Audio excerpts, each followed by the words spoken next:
Halo semuanya, welcome to The Grid, bareng gue Rangga.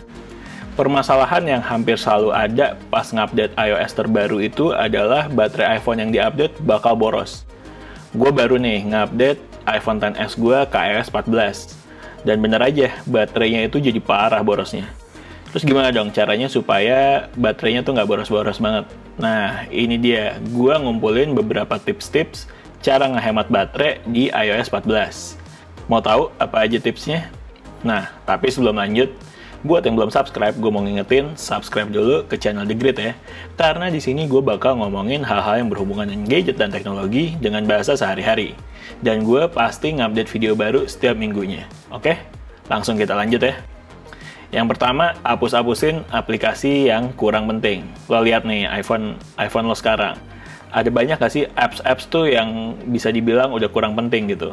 Udah lo install tapi ternyata udah nggak kepake lagi. Kalau kayak gue nih contohnya, kalau dilihat misalkan apa ya, travel. Waktu itu gue pernah ke Jepang, ada apps-apps buat ke Jepang kan ini udah nggak kepake gitu kan sekarang. Jadi ya udah kita hapus-hapusin aja. Kenapa? Karena takutnya apps-apps yang udah nggak kepake ini bisa jadi ada yang terus ngirimin push notif, sama bisa jadi juga ada yang terus running di background, salah satu faktor yang bikin baterainya boros. Jadi kalau udah nggak kepake, mendingan apps-apps yang udah nggak berguna atau mungkin udah nggak kepake buat lo sekarang, dihapus-hapusin aja. Sekalian juga itu buat ngosongin space storage juga, jadi ya lebih enak, lebih lega storage lo juga sekalian kan, gitu.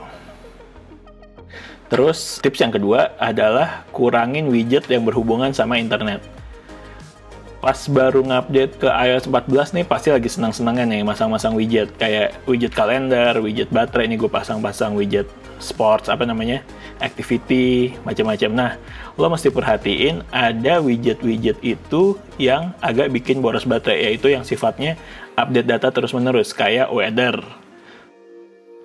terus news, terus stocks, sama kayak rekomendasi Apple TV, Apple Music. Ini kan dia bakal ngeload terus karena kontennya bakal diperbaharuin terus, nih bakal ganti-ganti terus. Kayak weather juga dia bakal ganti-ganti terus karena cuaca kan berubah-berubah gitu. Nah, widget-widget yang kayak gitu kalau emang nggak terlalu kepake, di-remove aja.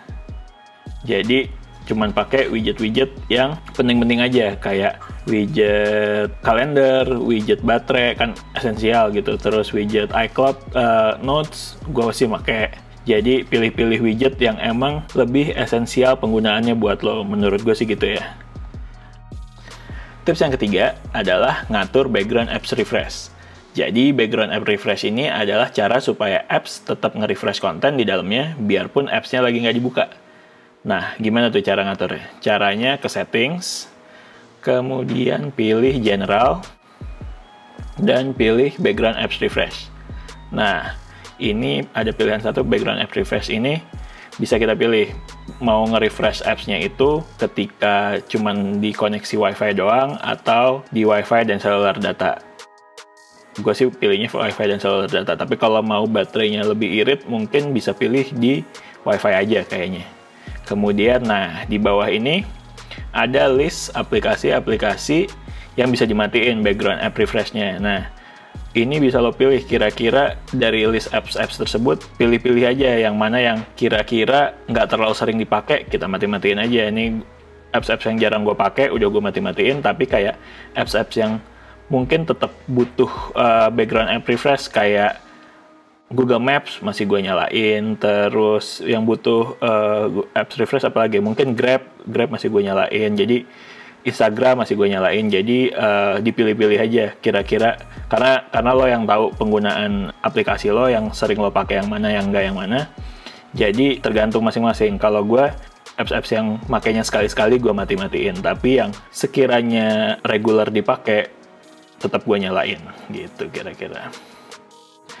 Tips yang keempat adalah ngatur notifikasi ke apps yang penting-penting aja. Ini lumayan penting nih, karena lumayan signifikan ngehemat baterai. Jadi, caranya adalah pilih settings, kemudian pilih notification. Di notification ini ada list nih. Nah, ini ada list apps yang bisa lo atur mau lo munculin notifikasinya apa enggak. Kurang lebih sama yang lo pilih sama si background app refresh tadi.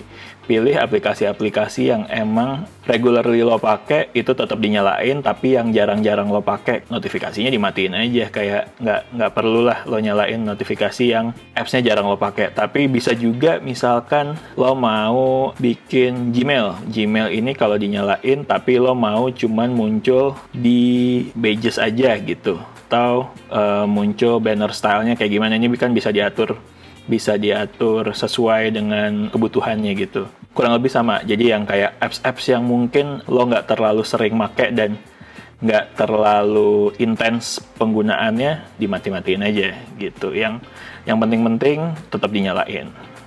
Oke, next. Yang kelima itu adalah matiin push email. Kalau email kan setiap ada email baru, dia akan otomatis masuk nih. Nah, itu lumayan ngabisin baterai push email. Jadi bisa kita setting tuh. Settingsnya itu kita ke sini, settings, kemudian pilih mail. Ini mail, terus di account. Nah, di account ini kemudian fetch new data. Nah, ini bisa diatur nih push-nya mau nyala atau enggak. Kalau buat lebih ngehemat baterai, push-nya gue matiin. Kemudian fetch-nya ini gue atur di manually. Jadi dia nge-refresh email-emailnya itu baru muncul setelah gue manually nge-refresh. Jadi nggak selalu muncul. Itu lumayan ngehemat baterai sih. Tuh. Oke, next. Yang keenam, non-activin airdrop kalau nggak dipakai. AirDrop itu kan kita pakai buat kirim-kiriman file ya. Baiknya sih kalau nggak lagi kepake, ya udah kita matiin aja. Cara matiinnya AirDrop ada di sini. AirDrop. Nah, ini kita bikin receiving off aja. Karena kalau di set di everyone dia bakal terus aktif. Jadi ada baiknya kalau AirDrops ini nggak selalu dinyalain. Jadi dipakai ketika dibutuhin aja. Oke, yang ketujuh, ini matiin backtap. Nah, ini tuh fitur baru sebenarnya di iOS 14. Dari settings itu kita ke accessibility. Sini, ke touch, kemudian backtap. Nah, gunanya apa sih backtap? Backtap ini sebenarnya gunanya gini. Jadi, kita bisa ngetuk bagian belakang dari iPhone kita. Sini nih, di bagian belakang. Untuk jadi sebuah komen lah bisa dibilang. Nah, ini kita bisa milih nih kalau misalkan mau kita pakai, misalkan gue set di control center ya. Nih, gue ketuk di belakang. Nah, dia cuma ngetok ini di belakang, dia bakal masuk ke shortcut supaya muncul control centernya. Tadi bisa di set di settingannya itu. Nah, cuman lagi pasti fitur-fitur kayak gini lumayan menguras baterai. Menarik, tapi ya emang kalau sebenarnya nggak butuh-butuh banget, ya dinonaktifin aja. Nggak perlu dipakai. Nah, tips yang ke-8 adalah non-activin raise to wake. Jadi gini, misalkan kita lagi dalam kondisi mati, cukup diangkat aja, dia nyala.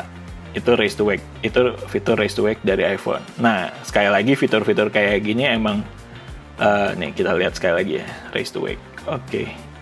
Fitur-fitur kayak gitu emang menarik, tapi sekali lagi ya, itu bikin boros baterai. Jadi, cara non-aktifinnya ada di settings lagi, kita ke settings, kemudian ke display and brightness. Di sini ada raise to wake, tinggal dimatiin. Nah, ini udah nih dimatiin. Kalau di ini udah nggak nyala lagi. Aku mau nyalain ya udah tinggal double tap aja atau pencet tombol sleep wake gitu kira-kira. Yang ke-9, matiin Hey Siri sama Siri Suggestion. Kita bisa matiin fitur Siri itu ada di settings. Kita ke Siri and Search. Nah, ini ada Hey Siri. Hey Siri tuh jadi kayak kita bisa ngaktifin Sirinya cuman ngomong Hey Siri gitu. Nah, ini di case gue yang nggak terlalu pakai Siri, itu bisa dimatiin aja. Kemudian yang bisa dimatiin lagi adalah fitur Siri Suggestion. Siri Suggestion ini ada 4 nih. Nah, ini fungsinya tuh Siri Suggestion tuh paling misalkan kita mau nge-search Nah, ini muncul nih Siri Suggestion. cuman kayak apa ya, rekomendasi kali ya, rekomendasi apps dari Siri yang kira-kira bakal kepake, tapi menurut gua nggak terlalu berguna nih. Jadi ya udah, kita matiin aja nih. Kita matiin aja nih 4 ini, karena kalau buat gua pribadi sekali lagi ini nggak terlalu kepake, tapi ya, dan ini bisa lebih ngehemat baterai. Jadi emang kalau lo nggak terlalu pakai Siri dan pengen ngehemat baterai, lebih baik fitur ini dimatiin aja. Oke. Nah, yang terakhir ini adalah kita memanfaatkan fitur shortcuts. Kita manfaatin fitur shortcut. Nah, shortcuts ini adanya di sini, bisa dicek. Nah, shortcuts. Oke. Kita bisa manfaatin shortcut ini untuk ngebikin automation shortcut. Ketika baterai iPhone gue nyampe 50% ke bawah, gue mau ngaktifin fitur low power mode. Gimana caranya? Nah, caranya itu adalah dari aplikasi shortcut itu kita ke automation. Nah, di automation-nya ada dua pilihan, setup home hub sama create personalized automation. Nah, kita create personal automation di sini. Create personal automation, kemudian pilih battery level. Nah, pilih battery level, kita pilih yang jadi kita mau bikin automationnya itu adalah ketika baterai iPhone gue di bawah 50%, otomatis fitur low power mode nyala. Nah, itu cara ngaturnya di sini. Kita set when battery level falls below 50%. Next, kita add action. Nah, actionnya itu adalah setup low power mode. Nah, jadi ketika baterai iPhone lo udah di bawah 50%, otomatis low power mode-nya ini nyala. Next, when battery level falls below 50%, do set low power mode. Dan nah, ini udah ke setting nih. Jadi ketika baterai iPhone gue di 50%, otomatis nyala low power mode, jadi bakal bikin iPhone-nya itu lebih irit baterainya. Low power mode itu bakal ngebatasin fitur-fitur tertentu yang diefektifkan untuk menghemat baterai, kira-kira gitu. Oke, itu dia 10 tips yang udah gue coba untuk ngehemat baterai di iOS 14. Itu tips-tips itu udah gue cobain, udah gue aktifin semua, dan ya baterai iPhone gue jadi jauh lebih irit daripada sebelum pakai tips-tips yang tadi udah gue bilangin itu. Nah, semoga tips-tips yang udah gue share tadi berguna buat yang nonton, jadi kalian bisa nyobain tips-tips tersebut. Oke, sekian video dari The Grid. Jangan lupa like kalau emang suka videonya, subscribe ke channel The Grid, sama follow Instagram kita di thegridco.id. Thank you. The Grid sign out. Bye.